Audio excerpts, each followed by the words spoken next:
So nanukat mi diri og sa kay bus para Panaga.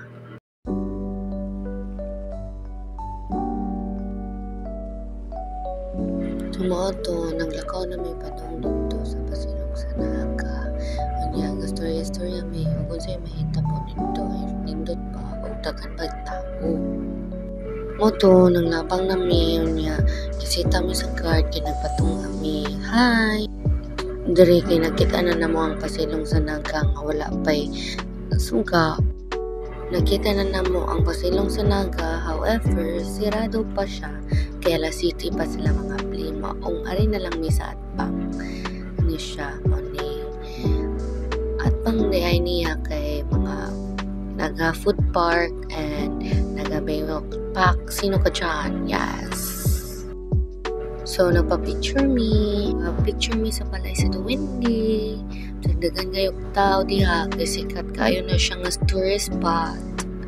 Actually nindot kayo ang Naga if nangarimi nga gabi kay lights ang lights kay mo sidlak unya daghan kayo siya tawo unya naapod siya mga kanang mga pagkaon and accessible to everyone ni siya wala entrance fee no to sirado pa man di ba bagyaan nabalik na lang may pagkaon o nangaon fee.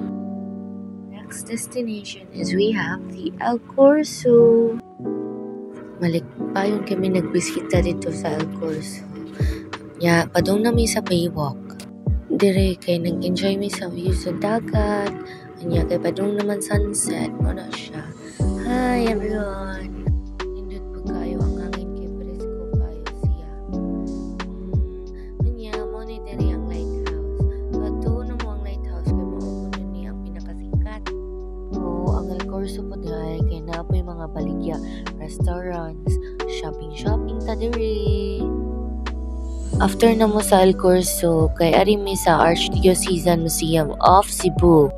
So, ang Archdiocesan Museum of Cebu kay doon ra ni siya sa katedral. Unya, nangarimi kay tungod na ay mga religious artifacts and mga religious paintings, manginana bahin sa church or bahin sa religion nga Katoliko. Timing pud na mo siya og mingaw kay nindot man siya og mingaw kay ngano solemn man siya and nindot pud siya i-view nga kanang gamay ragtaw kay maka-concentrate ka, maka-learn pud kag something new.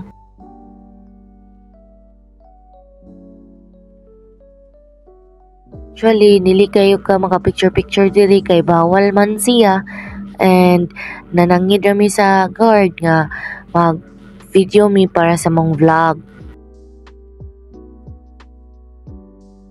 Maka moment pud ka di ari.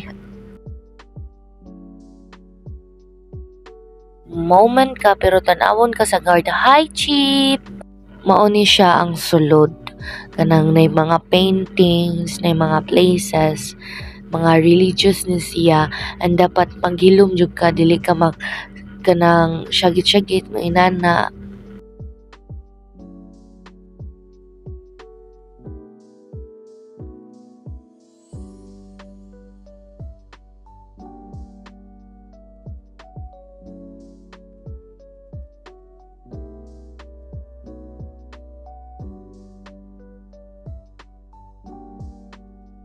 Daghan kayong mga tourist spots ang Cebu niya mauni ang among napilian. Goodbye!